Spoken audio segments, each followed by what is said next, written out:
안녕하세요. 2022 수능에서 서울대학교 기계공학과, 연세대학교 컴퓨터과학과를 합격했고 현재는 서울대학교 기계공학과 22학번에 재학 중인 허은준이라고 합니다. 2022 수능에서는 국어는 언어와 매체를 선택해서 원점수 85점을 받았고 수학 같은 경우는 미적분을 선택해서 96점, 영어는 2등급, 탐구는 지구과학 1에서 43점, 생명과학 2에서 47점을 받아서 1등급을 받았습니다.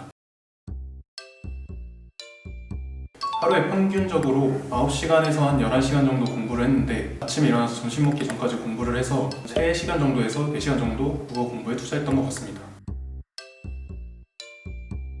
굳이 꼭 국어 공부에 제한되는 건 아닌데 공부하는 시간과 휴식에 투자하는 시간이 적절하게 분배가 되고 확실하게 구분이 돼야 된다고 생각해요. 그래서 공부를 할 때에는 온전히 공부에만 집중할 수 있게 뭔가 본인만의 루틴을 만들던가 아니면 환경을 구성하는 게 굉장히 중요하다고 생각합니다. 그래서 저 같은 경우도 기숙사가 있는 학교에 재학을 했는데 학교에 등교하기 전에 기숙사에다가 제 핸드폰과 공부에 방해될 만한 오락 요소들을 기숙사에 전부 두고 등교를 했거든요. 그런 식으로 공부에만 온전히 집중할 수 있는 환경을 조성했던 것 같습니다.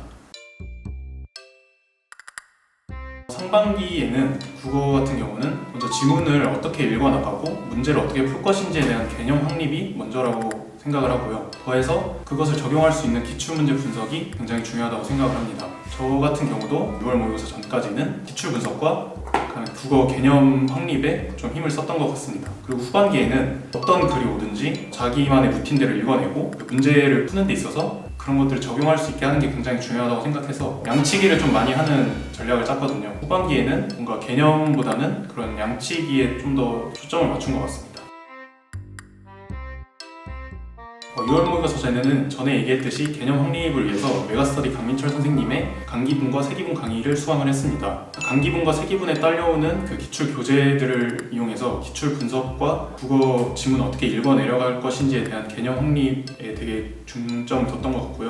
6월 모의고사 후에는 앞서 말했듯이 양치기에 굉장히 초점을 맞췄기 때문에 2감에서 나오는 그 간쓸개 주간지와 2감 모의고사를 활용을 해서 부족한 국어 지문, 사설 문제들을 좀 채워나갔던 것 같습니다.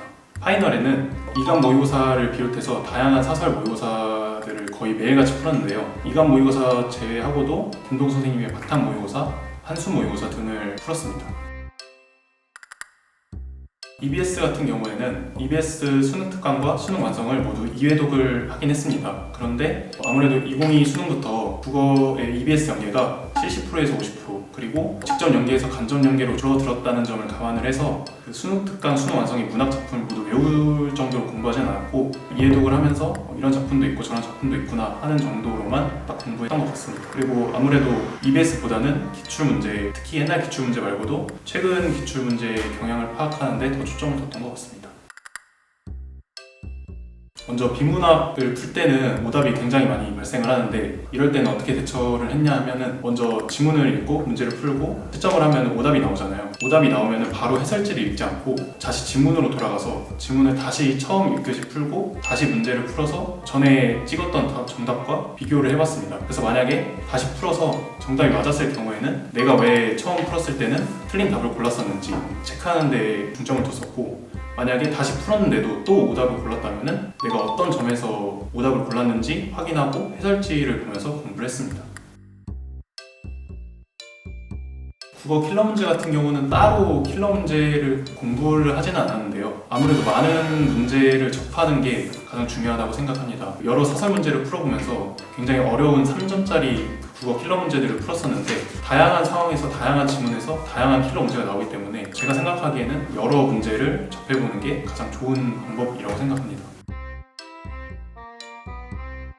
원래는 국어를 그다지 잘하지 않는 편이어서 3, 4월까지만 해도 굉장히 큰 어려움을 좀 겪었었는데 대부분의 이제 제 친구들도 그렇고 되게 좀 국어에 비문학 푸는 데 있어서 방법론들을 굉장히 많이 얘기를 했어요. 비문학을 풀 때 방법론이 영원한 대비책이 될 수는 없겠다고 생각을 해서 저 자신을 믿고 공부하는 양을 믿고 그냥 꾸준히 많은 양을 그냥 매일 해가다 보면은 이 답답한 부분이 뚫릴 것 같다고 생각을 해서 그냥 6월 모의고사 전까지도 정말 많은 양의 기출문제, 많은 양의 사설 문제들을 꾸역꾸역 풀어나갔었는데 6월 모의고사를 치고 나서 뭔가 제가 막혀있었던 국어 실력이 딱 뚫리는 느낌이 들어서 제가 생각하기에는 국어 슬럼프를 극복하는 방법이 뭔가 많은 양의 문제, 내가 정한 국어 공부량을 꾸준히 해가다 보면은 언젠가는 뚫린다고 생각을 해요.